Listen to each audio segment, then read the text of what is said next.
Hello, class, and welcome back to Introduction to Film. This is your introductory lecture, part 2, in which we cover the course objectives. Here in our first slide is another of our films for the course, Hustlers, directed by Lorene Scarfini. Okay, so course objective number 1. What's the main thing that we're going to do in this course? Well, we're going to identify, we're going to explain the formal film elements, narrative, editing, mise-en-scène, sound, and cinematography that create narrative film. So, let's unpack that a little bit.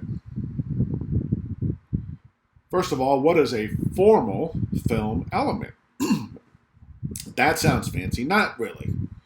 A formal film element has to do with the form of the film. So everything has a form. Everything is constructed out of parts. Everything is arranged into patterns. And that's all it means. That film is arranged into patterns through the different parts of narrative, editing, mise-en-scène, sound, and cinematography. And these all create, well, they create different kinds of films, but the kind of film that we're going to be studying is the narrative film. And the narrative film is basically exactly what it sounds like. It's a film that tells a story, because that's the kind of films that we consume about 99.9% of the time in our film viewing culture. And that also includes television. So there are other kinds of films, experimental films, right? Art films, documentaries. Even documentaries are really telling stories. So most films tell stories, and that's the kind of film that we're going to study. So let's look at these 5 elements in a little bit more in detail. Of course, we're going to study them in great detail later, so I'm not going to spend a whole lot of time on this. But basically, narrative is story, right? Every film tells a story, and that story is almost always written down first in the form of a screenplay. And before that, maybe a novel, a short story, a play, a comic book, a graphic novel, right? But a narrative is just the story and the structure and the form that the story takes. And we'll unpack all that when we get to that. Mise-en-scène is a French term. It just means in the scene. And it basically refers to all the elements within a film frame that are photographed. So imagine it like a theater set.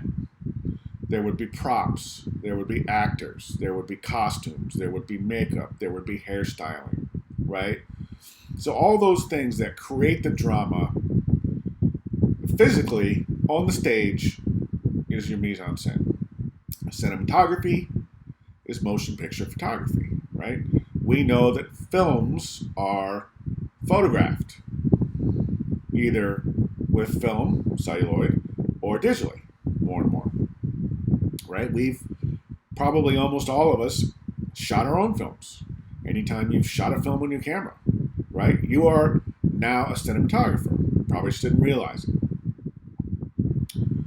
Editing is taking all the shots and putting them together to create the narrative that you envision on the page, right? So editing is the putting together of the shots. Sound, we can think of in 3 main elements, and that is dialogue, music, and sound effects. And the visual effects, not really in their own category, because they essentially just recreate mise-en-scène and photographic images through computers, but we can think of them as separate because it's a much different method that's used to create effects. Almost always now in the computer, although there are practical special effects too. We'll talk about that later. Okay, so those are your individual film elements. And our first objective is getting to know them, to recognize them, to be able to explain them. And that leads us to course objective 2. Analyze how these film elements work together to create meaning and emotion in narrative film, right? Because when we watch a film, we expect it to tell a story that we're going to understand, that we're going to relate to, that we're going to have questions about, that we're going to have feelings about, right? And so the filmmakers use these elements to create the meaning and emotion the same way that the writer of a book uses words, either written down or typed, in the same way that a painter uses a brush, canvas, oil, or water. How they all come together, right? And you're going to be able to analyze this so that you can better understand the nature of cinema. What is cinema? How and why does it work? And what's its function? What's it trying to do, right? And this is so that you can become a more sophisticated viewer of film and television, and video games, and really all visual storytelling. But also so that you can start to think about making your own movies, right? You've got to have an understanding of all this stuff if you want to be a filmmaker yourself. Okay, so let's stop for a second and talk about what I like to consider the great film fallacy. Traditionally, in film classes, the professor gives you a syllabus of films that have been thought of as great historically, right? It might be like French films from the French New Wave, or Italian neorealist films, or Japanese films from the 1950s and 60s, or Swedish films by Ingmar Bergman, or Citizen Kane, Orson Welles, Alfred Hitchcock, right? But the problem was, not only were these films that have been teaching over and over again in these film classes for many decades, they weren't very inclusive, right? They tended to focus on white men. Now, granted, those white men were the people that had the most power, and so they told their stories, right? And so it makes sense that most of the films that we study from the past are films by white men, because that's what most of the films are. But as society progressed and more groups got voices in cinema, whether that be African Americans, women, or international film became more central to our film viewing culture. And so we got great Mexican filmmakers such as Iñárritu, right?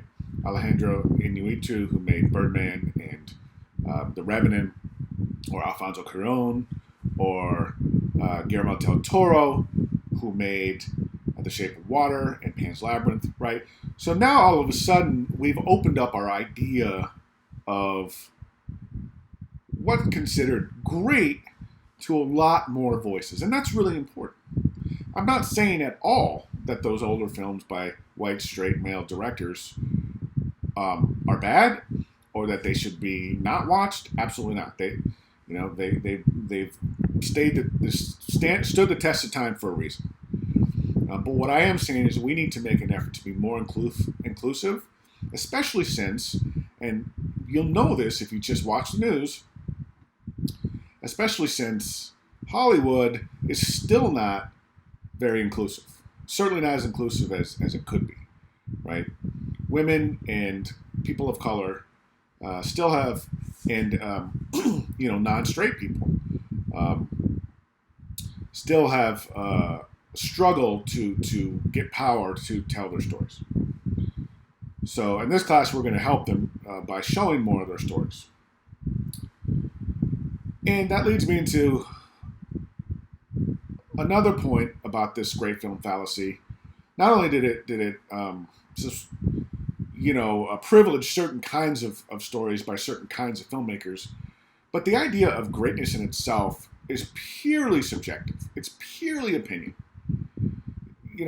People are going to tell you the livelong day that this is what you should study because this represents the best that humanity can do, whether it's Shakespeare or Beethoven, right, or opera or ballet.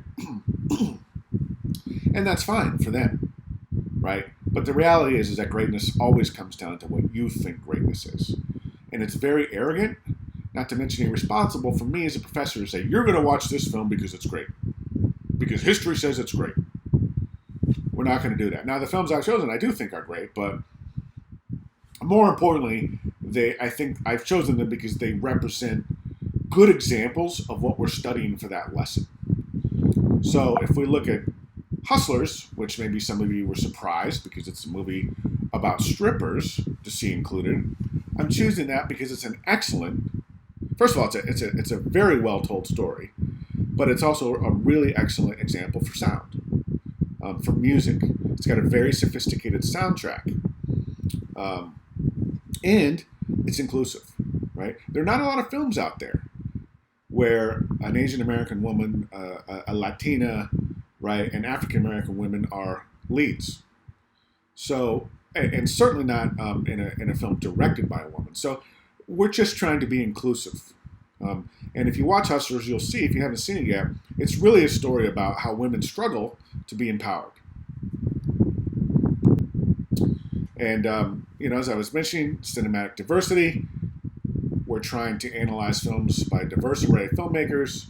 Greta Gerwig, Celine Sciamma, she's French. Barry Jenkins, who's pictured here, who directed Moonlight. Lee Whannell, who's an Australian director. And Lorene Scafaria, who, as we said, directed Hustlers. Okay, course objective 3, moving on. I talked about the fact that I like to privilege writing, how important I think writing is, learning to write, learning to express ourselves critically, learning to think critically. Well, that's our third objective. We're going to write in-depth critical analytical arguments about how filmmakers use these formal elements to create style, to create meaning. Now, I don't want this to scare you. If you don't have a lot of, experience writing, or if you don't think of yourself as a very good writer, that's okay. It really is. All I want you to do is try, and I will help you. We're here to learn. We're not here to show how great we already are, right, at the things that we're trying to practice. Course objective number 4, you'll write a film review in which you appraise and evaluate a film. So that's a little bit different than critical writing. Film reviews, if you go on Rotten Tomatoes, you can read reviews by professional film reviewers, people that are basically telling you their opinion. And it's a very popular form of film writing. It doesn't depend as much on you sort of proving your argument with evidence, because it really does boil down to opinion, but it's still a worthwhile form to learn. And we want to be able to recognize the difference between critical writing and evaluative or opinionated writing. And then number 5, you're going to respond to your peers' analysis with thoughtful and engaging feedback. Every week, you'll write an assignment, a writing assignment, critical writing assignment, and then you'll have a discussion post that's more geared towards argument, and you'll respond to your peer with thoughtful and engaging feedback, critically engaging their points, never disrespectfully, right? And then, of course, objective number 6, so I talked about this a little bit already, understand something of the way that film conveys social and cultural ideas about race, class, gender, and sexuality, Now, we're not going to dive too much into this because it's the subject for, its own class or multiple classes. In fact, I used to teach a class called Race and Gender in American Film, so I'm quite well versed in this subject. And if you look at my portfolio of work, you'll see that I have a lot of work, my scholarly work especially, my academic writing, that in which I analyze representation of race and gender.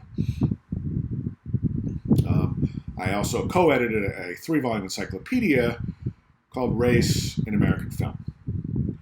Now, I understand that we live in a very fraught environment, culturally, socially and culturally, with a lot of people screaming about identity politics, screaming about cancel culture. That's not what this is about, okay? What this is about is inclusivity. It's about diversity. It's about showing you and exposing you to different voices, right? A lot of the films that I've used here are smaller films or independent films. You don't need to be exposed to Marvel films because they already dominate the cultural discourse, right? So we're just trying to open up some more cinematic possibilities for you. But it's never trying to cancel anybody, right? I still love Citizen Kane, right? I still love Orson Welles. Like, it's not like he's no longer worthy of our study because he was a white man who made films 60 years ago. So if you have more questions about that, or feel free to email me, or we could even talk. All right, that's the end of introduction part 2. Go on and watch the final part of the introduction, part 3, the significance of film form.